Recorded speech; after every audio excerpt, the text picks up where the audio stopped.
Guys, டிஎன்எம்ஆர்பியில் nursing assistant vacant கொடுத்துருக்காங்க. மொத்தம் 999 nursing assistant great 2 post கொடுத்துருக்குறாங்க.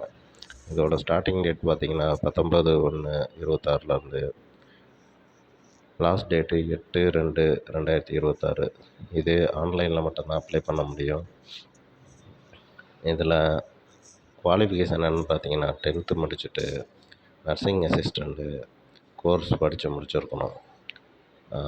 இதில் minimum age limit 18, maximum age limit SC ST எல்லாருக்குமே maximum age limit கிடையாது. ஓசிக்கு மட்டும் 34 ஏஜ் கொடுத்துருக்காங்க. அதே போல் அப்ளை பண்ணக்கூடிய ஃபீஸ் வந்து பார்த்திங்கன்னா எஸ்சி எஸ்டிக்கெலாம் 300 ரூபாவும் மற்ற கேண்டிடேட்ஸுக்கு 600 ரூபாவும் கொடுத்துருக்காங்க. இதில் நீங்கள் நோட்டிஃபிகேஷனை மொபைலில் ஓப்பன் பண்ணிங்கன்னா ஒரு சிலருக்கு வராமல் போகிறதுக்கு வாய்ப்பு இருக்குது.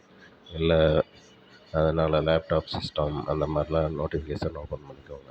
அதில் எந்தெந்த கேட்டகரிக்கு எவ்வளோ வேக்கன்ட் கொடுத்துருக்காங்க அப்படின்றது தெளிவாக கொடுத்துருக்காங்க. இதோட சேலரி பேசிக் வந்து பார்த்திங்கன்னா 15,700 ஸ்டார்ட் ஆகுது.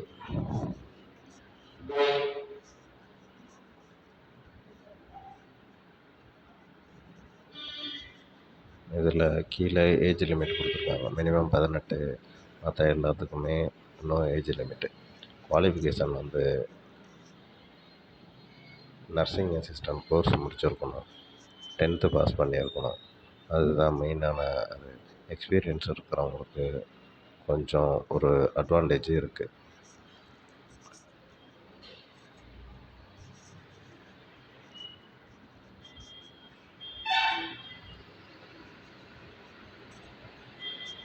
இது வெயிட்டேஜ் அடிப்படையில் உங்களுக்கு செலெக்ஷன் இருக்கும். வெயிட்டேஜ் அப்படின்னா நீங்கள் நர்சிங் அசிஸ்டண்ட் கோர்ஸில் படித்த மார்க்லேருந்து 60% கன்வெர்ட் பண்ணிப்பாங்க. அதே போல் 10th மார்க்கை 40%ஆக கன்வெர்ட் பண்ணிப்பாங்க. மொத்தம் 100%க்கு உங்களுக்கு இந்த வெயிட்டேஜ் மார்க் இருக்கும்.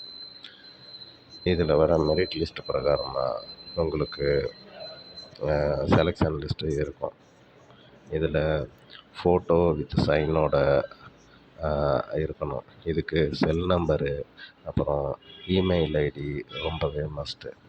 இதில் அந்த ப்ளூ கலரில் www.mrb.tn.gov.in அப்படின்ற வெப்சைட்டில் தான் நம்ம இதை அப்ளை பண்ணணும். மெயின் நீங்கள் அந்த நர்சிங் அசிஸ்டண்ட்டில் வந்து பார்த்திங்கன்னா நம்ம போர்டில் பதிவு பண்ணி வச்சுருந்துருக்கணும். அது ரொம்ப முக்கியம். கீழேயே உங்களுக்கு அனெக்சரில் எல்லா டீட்டெயிலும் கொடுத்துருப்பாங்க.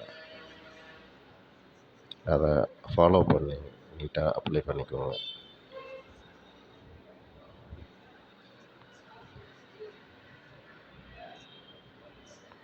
வேறு எதுவும் டவுட் இருந்துச்சுன்னா நோட்டிஃபிகேஷனை தெளிவாக பார்த்தீங்கன்னா உங்களுக்கு டவுட்ஸ் கிளியர் ஆகிடும். வேறு எதுவும் உங்களுக்கு புரியலை அப்படின்னா என்னோடய கமெண்ட்ஸில் பதிவு பண்ணுங்கள். நான் உங்களுக்கு அதை கிளாரிஃபை பண்ணுறேன்.